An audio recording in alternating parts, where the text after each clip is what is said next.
Em poucas palavras. Um olhar sobre o mundo, a vida e a sociedade, à luz da Palavra de Deus, com Augustus Nicodemos. Está entrando no ar mais uma edição do nosso programa Em Poucas Palavras, o programa da Primeira Igreja Presbiteriana de Goiânia. Comigo, pastor Augustus, da Primeira Igreja Presbiteriana de Goiânia. Olá, pastor. Olá, Nadson. Olá, querido ouvinte. Estamos de volta e eu espero que o programa de hoje seja uma grande bênção em sua vida. De acordo com algumas pesquisas, passa da casa do 1 milhão o número de pessoas que cometem suicídio anualmente. De acordo com o jornal Folha de São Paulo, o suicídio é a terceira causa de mortes entre os jovens. A Organização Mundial de Saúde destaca que o suicídio aumentou cerca de 60% nos últimos 45 anos. Suicídio, esse é o tema do programa de hoje. Pastor Augustus, o que é que leva tantas pessoas ao suicídio? Nathan, vamos primeiro definir suicídio como sendo aquele ato intencional em que a pessoa tira sua própria vida. Eu vi aí que o número de suicídios, de fato, é muito grande, mas eu acredito que o número de tentativas de suicídio deve ser maior ainda. Certamente. Porque muita gente tenta o suicídio e não logra êxito, né? Graças a Deus por isso. Eu imagino que a razão, ou que as razões que levam uma pessoa ao suicídio tem a ver com o desencanto pela vida. A pessoa, por motivos vários, motivos bastante pessoais ou questões existenciais, ela não consegue encontrar mais alegria de viver, ou o que é mais grave, não encontra motivação para a vida. E ela pode ser levada a isso por várias questões. Um desencanto de romance, por exemplo, muita gente se suicida depois de acabar um romance, um relacionamento amoroso. Há problemas financeiros, né? Tem muita gente que entra em desespero por causa de dívidas e compromissos e cobranças, e a pessoa não tem condição nenhuma de saldar aqueles compromissos e vê então o suicídio como sendo a única alternativa. E há outras situações relacionadas com honra, com justiça, mas eu penso que uma das razões principais, especialmente quando a gente fala de jovens, Nathan, é a falta de sentido para a vida. De alvo. E não é de estranhar, porque a sociedade moderna, especialmente nos países ocidentais, ela está impregnada por filosofias nihilistas que dizem que a vida não tem sentido, que o mundo não faz sentido, que não existe propósito nos acontecimentos, que a vida é simplesmente um desenrolar de eventos sem propósito, sem finalidade, que o ser humano nada mais é do que o resultado de um longo processo evolutivo guiado por uma seleção natural cega, que não tem finalidade nenhuma, e com isso a vida humana se reduz a nada. E muita gente então vive para comer, beber, se divertir e aproveitar a vida, aproveitar o hoje. E quando as pessoas não conseguem nem fazer isso, elas dão cabo da própria vida. Elas não têm prazer, não têm finalidade, não vê razão, e entende que o suicídio terminaria com esse sofrimento intelectual, espiritual, emocional, intenso e grave. Como é que a gente pode relacionar isso com essa frase, o vazio existencial? O vazio existencial é a falta de qualquer conteúdo que dê significado à vida, conteúdo intelectual, filosófico, moral, uma razão para viver. O ser humano, ele foi construído de tal maneira que ele precisa de uma razão para viver. Ele é diferente nesse sentido dos animais. Os animais, eles não precisam, você não vê aí nenhum passarinho pousado num galho de árvore perguntando qual é a razão da existência dele, por que é que ele vive, né? Ele segue os seus instintos naturais de reprodução, alimentação, de repouso, busca do alimento, mas o ser humano, ele é diferente. Biblicamente falando, ele foi feito à imagem e semelhança de Deus. Portanto, ele é um ser moral, ele tem autoconsciência, ele tem determinação, ele tem arbítrio e ele precisa entender a razão da sua existência e para o que ele vive e o que é que vem depois dele, para não falar da questão das origens. E quando ele não tem essas respostas, a vida de fato perde sentido e vem esse vazio existencial que você fala aí. O senhor disse agora há pouco acerca das dificuldades financeiras, né? E algumas pessoas até se escoram naquele ditado: dinheiro não traz felicidade, né? E alguns até rebatem: não traz, mas manda trazer, né? Ou seja, manda comprar.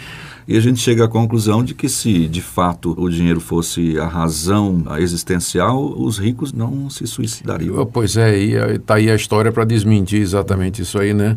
Muitos ricos cometem suicídio, muitas pessoas de posses, muitas pessoas de situação tranquila, contudo, não conseguem encontrar, apesar de todos os recursos financeiros que têm, não conseguem encontrar uma razão para viver. Como é que a Bíblia encara essa prática, o suicídio, pastor? Olha, não há uma passagem bíblica clara sobre isso. Eu sei que você já ouviu alguém dizer assim: está escrito, o suicida não entrará no reino de Deus. Mas não tem essa passagem na Bíblia. Porque a Bíblia foi escrita numa cultura onde o suicídio não era prática entre os judeus, o suicídio, embora certamente havia. E o pano de fundo cristão dá às pessoas uma razão para existir. O cristianismo apresenta às pessoas respostas para as questões existenciais mais profundas que nós já mencionamos aqui. Então, a Bíblia, como sendo a escritura do cristianismo, ela não trata da questão do suicídio diretamente, mas ela nos diz que o tirar a vida é pecado, ela nos diz que viver em desespero e sem razão é uma falta de confiança no que Deus é e naquilo que Deus revelou na sua palavra. A Bíblia nos convida a encontrar razão e significado na pessoa de Jesus Cristo, que é o caminho, a verdade e a vida. Então, é claro, eu diria que, à luz da Bíblia, o suicídio é pecado. Eu apenas diria que não é o pecado imperdoável, porque tem também, você já deve ter ouvido as pessoas dizendo, né, que quem se suicida vai direto para o inferno. Pode ser que a pessoa vá direto para o inferno, mas eu não creio que é pelo ato do suicídio em si, mas por outros pecados e outras situações. No caso de uma pessoa chegar a um desespero extremo, que não vê mais esperança nenhuma, então nesse caso lhe faltou a fé em Jesus? Não fé no sentido salvador, Nathan, porque eu creio que mesmo uma pessoa que creia em Jesus Cristo como seu Senhor e Salvador, ela pode ser de tal maneira afligida pelas circunstâncias, pelo pecado que ainda habita no seu coração, pelo mundo, ou de tal forma até oprimida, não possessa, mas oprimida por Satanás, que ela pode chegar a um caso extremo em que ela resolva tirar a própria vida. Há alguns casos na Bíblia de homens de Deus que chegaram a pensar nessa possibilidade. Como, por exemplo, o profeta Elias. Teve uma hora na história de Elias, quando ele se viu perseguido pela rainha Jezabel, que ele pediu a Deus, né, para morrer. Ele não teve... Da morte logo, né? Não, ele queria morrer logo. O profeta Jonas, naquele episódio do capítulo último do seu livro, quando Deus tira a sombra que vinha através de uma planta, ele diz: melhor é morrer do que viver, eu quero morrer. Não é? E Deus disse que não era hora dele fazer isso. É claro, nada disso justifica, né, a ideia do suicídio. O que eu estou apenas querendo dizer é o fato de que uma pessoa que crê no Senhor Jesus como Senhor e Salvador, ela pode, em circunstâncias extremas, ser muito tentada a cometer suicídio e, eventualmente, isso, eu creio, pode acontecer. Há casos recentes, da história recente, de gente reconhecidamente crente no Senhor Jesus, que no meio de tribulações e sofrimento extremo chegou a fazer isso aqui. E há também uma outra situação, Nathan, que eu acho que a gente tem que levar em consideração, é que em alguns desses casos de suicídio que eu acompanhei assim, né, pelo noticiário, vi e tudo, ficou comprovado que a pessoa estava tomando medicamentos que acabavam induzindo esse tipo de atitude. Então existe ainda essa possibilidade, não é, de que a pessoa está alterada, a sua concepção de realidade, o seu julgamento está alterado quimicamente por causa de um medicamento ou droga que ele está tomando. Tá, em vista disso, nós chegamos à conclusão aqui, pelo que eu percebi, que a Bíblia, ela diz que todo tipo de atentado à vida, ela é uma prática pecaminosa. Sim, certo? Não matarás, não é? Seria a quebra desse mandamento. Bom, talvez algum ouvinte esteja com uma tendência, né, suicida, alguma coisa desesperada, e o nosso programa pode trazer alguma esperança. Como é que a gente pode ajudar, à luz da Bíblia, pessoas com esta tendência?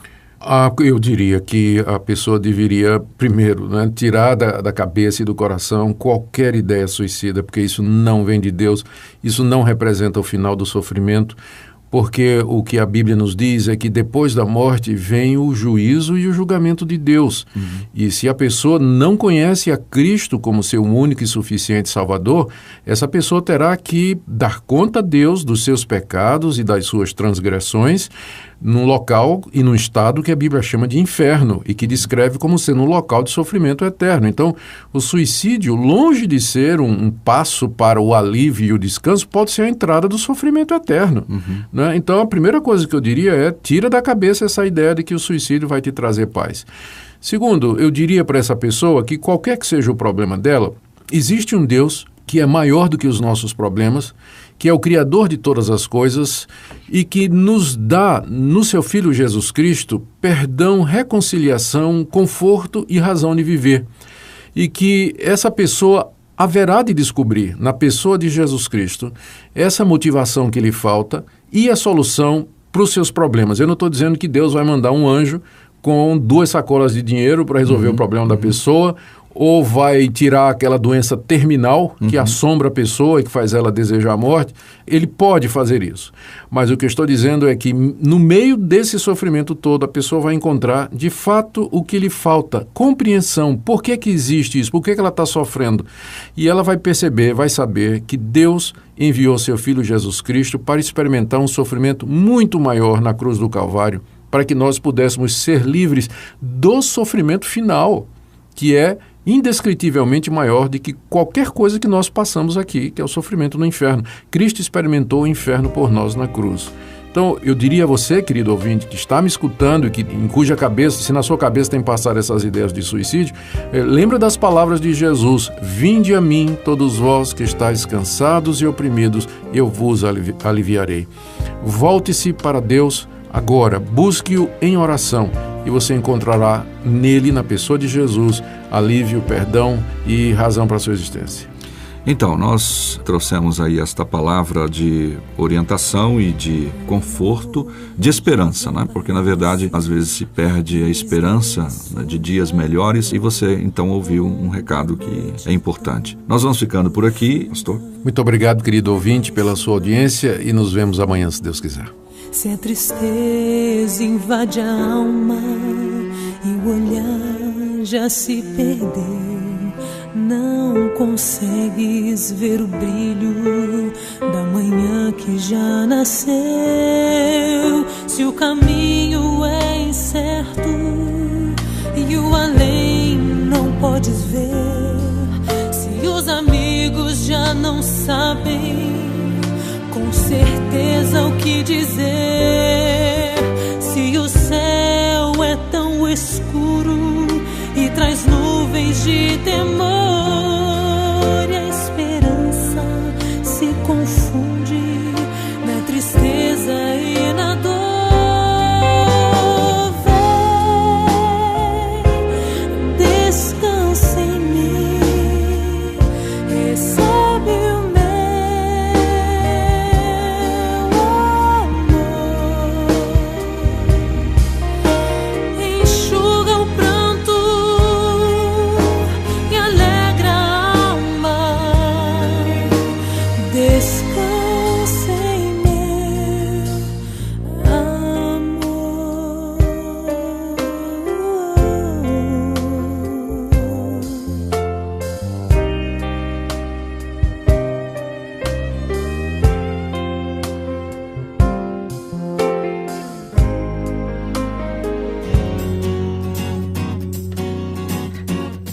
poucas palavras.